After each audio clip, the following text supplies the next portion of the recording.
Mom, I think it's better if you go back home. Those were the words Dorothy heard from her daughter, not because her daughter was cruel, but because Dorothy had become inconvenient.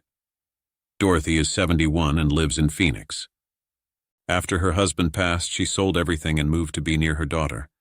She thought, finally we can be close again. But 3 months later, her daughter sat her down and said, "Mom, this isn't working. You're always here. I have my own life. The kids are stressed.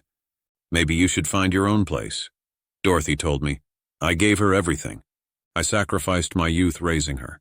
And when I needed her most, I became a problem she had to solve." She's not alone. "I sacrificed everything for my husband and children, but when I fell, I became a burden." Have you ever felt that way? At 70, I cut ties with disrespectful children. Completely. This is the reality no one wants to admit. Blood doesn't guarantee loyalty. And the people you counted on your whole life may not be there when you need them most.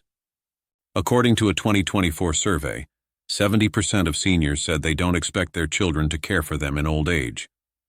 Not because they don't want to, but because they know it's not realistic. So here's the question. What do you count on when you can't count on anyone else? Today I'm going to share 5 things that will hold you up. Not your spouse, not your children. These 5 things. If this resonates, hit that like button and comment your age. Let's begin. The first thing you need is purpose, something that makes waking up worth it. William is 73 and lives in Denver. He retired at 65, spent the first year traveling, playing golf, doing everything he'd put off. By year 2, he was bored. By year 3, he was numb. William told me, "I kept thinking, this is what I worked for, freedom. But freedom without direction just feels empty." One afternoon, his neighbor asked for help fixing a fence. William said yes. It took an hour, but that hour felt different, useful. So he started looking for more. He volunteered at a food bank, helped organize donations. Nothing fancy, just showing up twice a week. Then he started tutoring math at the library, high school kids who were struggling. He'd been an engineer. Numbers made sense to him. 6 months later, William told me, "I'm busier now than when I worked, but it's different. I'm not doing it because I have to. I'm doing it because it matters." Research from Harvard found that seniors with a sense of purpose live longer and experience less cognitive decline. Not because purpose makes you healthier, but because it gives you a reason to stay engaged. William discovered something else. Purpose doesn't just fill time, it protects your mind. His doctor told him, the brain is like a muscle. If you don't use it, it weakens. William started challenging himself. He learned to use a computer, figured out email, started texting his grandkids instead of just calling. It was frustrating at first. He made mistakes, deleted things by accident, but he kept trying. He told me, "I didn't want to be the old man who couldn't keep up, so I forced myself to learn."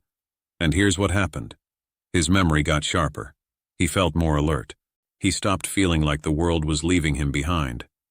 Research from the National Institute on Aging shows that seniors who engage in mentally stimulating activities have a 40% lower risk of cognitive decline.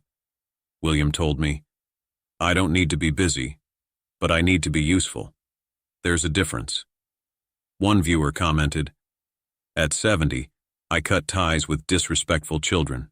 Completely." William understood that. He told me, "I stopped waiting for my kids to give me purpose. I found my own." Here's what I want you to understand. Purpose isn't something you find. It's something you create. You create it by asking, what needs doing? And then doing it. Maybe it's calling someone who's lonely. Maybe it's watering a neighbor's plants. Maybe it's teaching a kid how to read. The size doesn't matter. The act does, because the act says, I'm still here. I'm still useful. I still matter. And as long as you matter, you have a reason to wake up. The second thing you need is a daily routine, not a schedule, a rhythm. Barbara is 69 and lives in Atlanta. After her husband died, she stopped keeping time.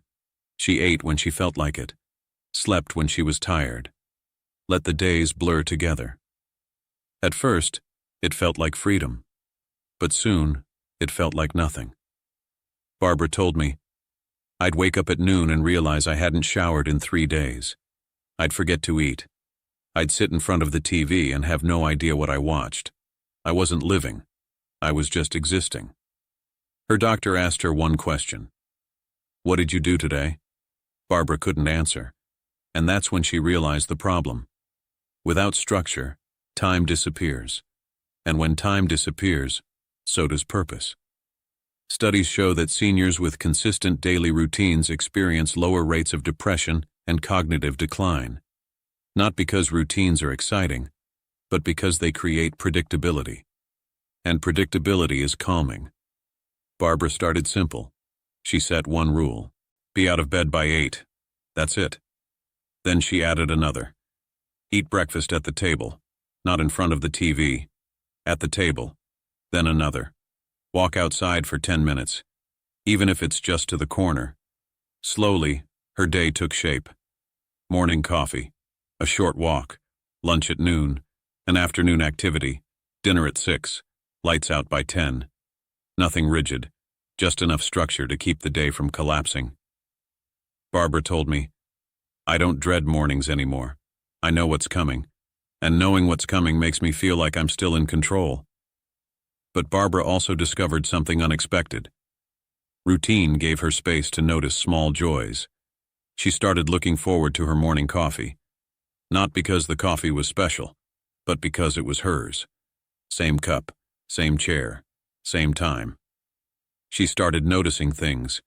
The way the light came through the kitchen window at 8:15, the sound of birds outside, the neighbor walking his dog at the same time every day.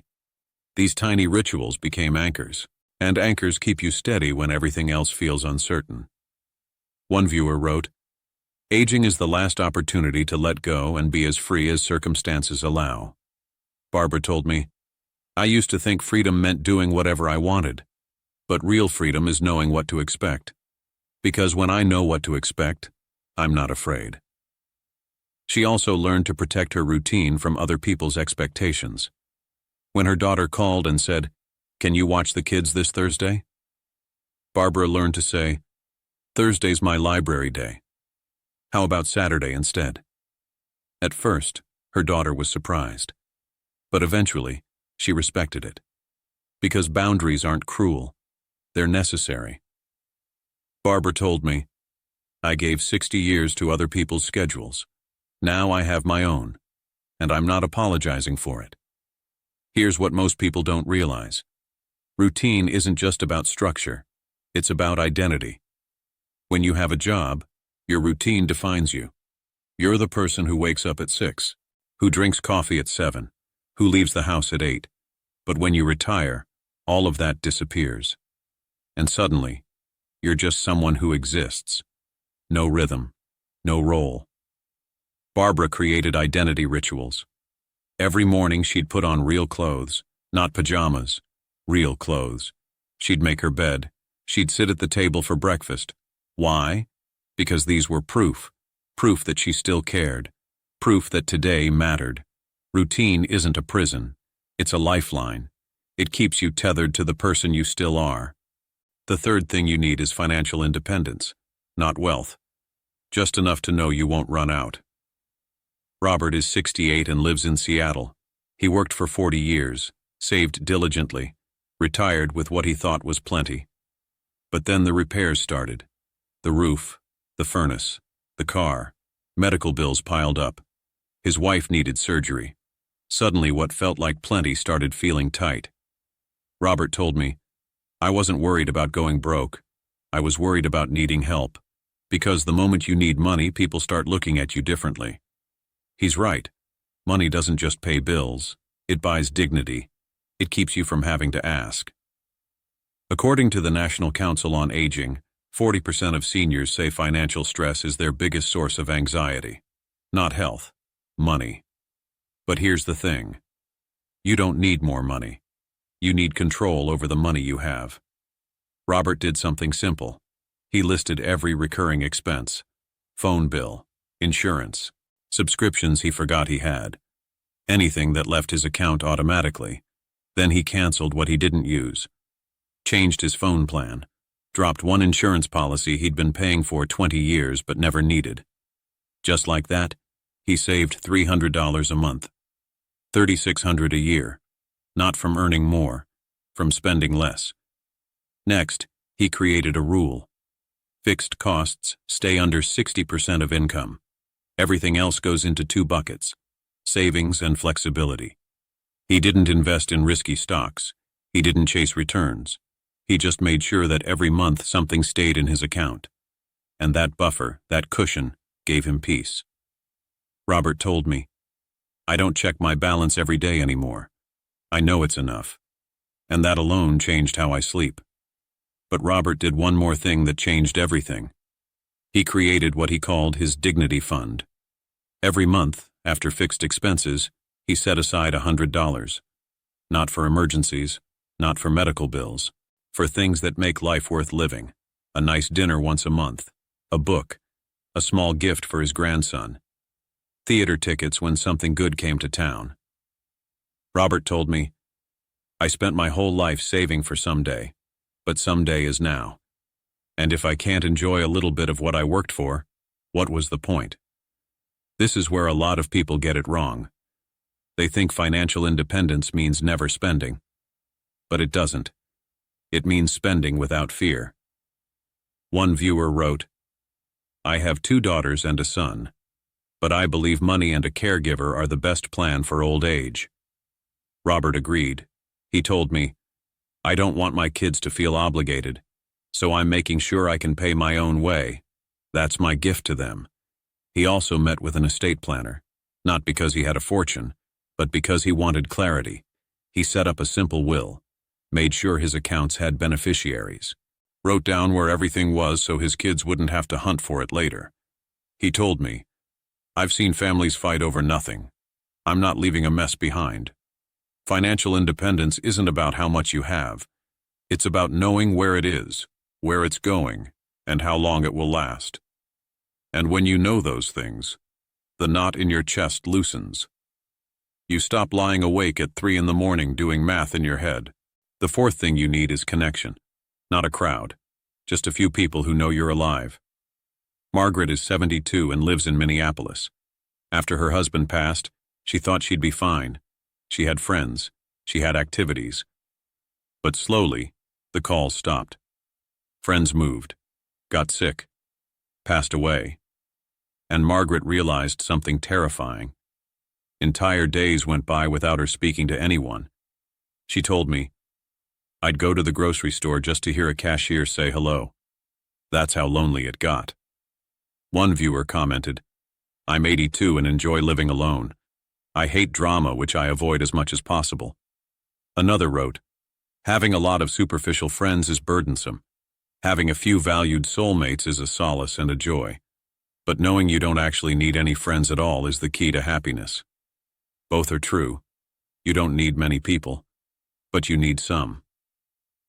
Margaret joined a pottery class at her local community center, not because she cared about pottery, but because it was something to do at the same time every week. At first she didn't talk much, just showed up, made her bowl, left. But after a few weeks, the woman next to her started chatting. "Where do you live? How long have you been coming here?" Small talk. Nothing deep. But it was contact. And contact, even light contact, keeps you tethered. Research shows that seniors with regular social interaction have significantly lower rates of depression and dementia. Not because conversation is medicine, but because being seen by others reminds you that you exist. Margaret told me, "I don't call them friends, but they're familiar faces, and familiar faces make me feel less invisible." Margaret learned something important. Connection doesn't have to be emotional. It just has to be regular. She started saying hello to the same cashier at the grocery store, the same security guard at the library, the same woman at the bus stop. Small exchanges. "How's your day? Cold out today, isn't it?" Nothing profound, but it added up. Margaret told me, "I'm not looking for best friends. I just don't want to disappear." She also joined a walking group that met twice a week at the park. She didn't talk much, just walked alongside people. But one day, she didn't show up because she had a cold. The next week, someone asked, "Where were you? We missed you." Margaret told me. That's all I needed to hear. Someone noticed I wasn't there. You don't need many people. You don't need deep conversations. You just need a few faces that know yours. Go to the same place at the same time. Join a class. Volunteer. Sit on the same bench at the park. Repetition builds recognition. And recognition builds connection. Connection doesn't have to be deep. It just has to exist. You don't need a best friend. You just need someone who knows your name. Someone who notices when you're gone. So here's what you do. Go somewhere. The same place. The same time. Every week. Library. Coffee shop. Park bench. Senior center. Show up. Even if you don't talk. Even if you just sit. Because showing up is half the battle. The other half is letting people see you. And once they see you, you're not alone anymore. The fifth thing you need is your health. Not perfect health, but the ability to recover on your own. Let me tell you about Helen. She's 74 and lives in Portland. Last winter, she slipped on ice in her driveway. Nothing broke, but her knee swelled up and her back locked. The pain wasn't the worst part. The worst part was realizing she couldn't get through a single day without help.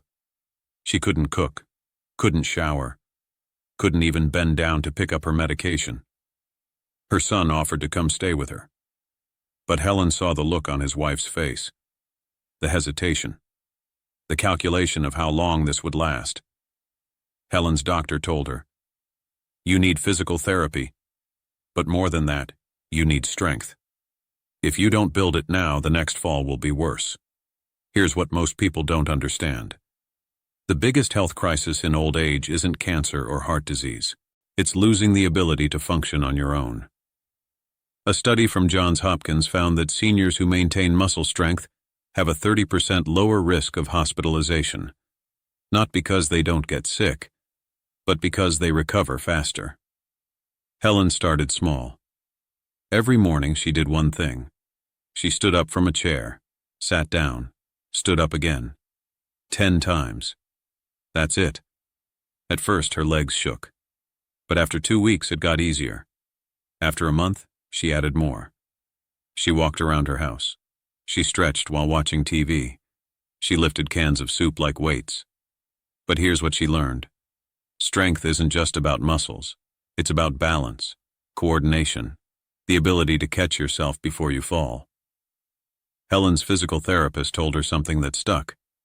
He said, "The difference between living alone at 80 and living in a facility isn't how strong you are. It's whether you can get off the toilet by yourself." That's the truth no one talks about. Independence comes down to small, unglamorous things. Can you stand from a chair without using your arms? Can you reach the top shelf? Can you put on your socks without sitting down? Helen practiced these movements like they were her job. Because in a way, they were. Her job was staying independent. She also learned to make her home safer. She removed the rugs that could slip. She installed a grab bar in the shower. She moved everything she used daily to waist height so she didn't have to bend or reach. One viewer commented, "Money and a caregiver are the best things for old age." But Helen told me, "A caregiver can't give you back your dignity. Only your own body can do that." 6 months later, Helen told me, "I'm not stronger than I was at 50, but I'm strong enough to live alone, and that's all I need." So here's what you do. Every day, move. Even if it's just 5 minutes. Stand up and sit down. Walk to the mailbox. Stretch your arms. Keep your body working so it doesn't forget how. And ask yourself, can I do the small things that keep me independent? Can you get up from the floor without using your hands? Can you stand on one leg for 10 seconds? Can you carry a bag of groceries without stopping to rest? If the answer to any of these is no, you're at risk. Not someday. Right now. Start practicing today, not tomorrow. Today. So let me ask you again. What do you count on in old age? Not your children. They have their own lives. Not your spouse. Time takes everyone eventually. You count on 5 things. Your health, your money, your routine, your purpose, your people. These 5 things won't love you. They won't hug you. They won't say they're proud of you. But they'll hold you up when nothing else does. Dorothy, the woman from the beginning, moved back home. She didn't wait for her daughter to change her mind. Instead, she built her own life. She walks every morning. She keeps her expenses low. She volunteers at a senior center twice a week. She's made 2 friends there. They text each other every few days. Nothing dramatic. Just, "How are you today?" Dorothy told me. I don't need my daughter anymore. And that freed both of us. Now when we talk, it's because we want to, not because I need something. That's the goal. To live in a way where needing someone and loving someone are 2 different things. Here's what I want you to do this week. Walk for 10 minutes today. Check 1 recurring bill tomorrow. Set 1 morning routine by Friday. Find 1 thing that gives you purpose. Show up somewhere the same time next week. Small steps. But these steps build the structure that holds you up. If this resonated, please leave a comment. Tell me which of these 5 you're working on. Let's build a community of people who aren't waiting to be saved. Like, subscribe, and turn on notifications. I'll see you in the next one.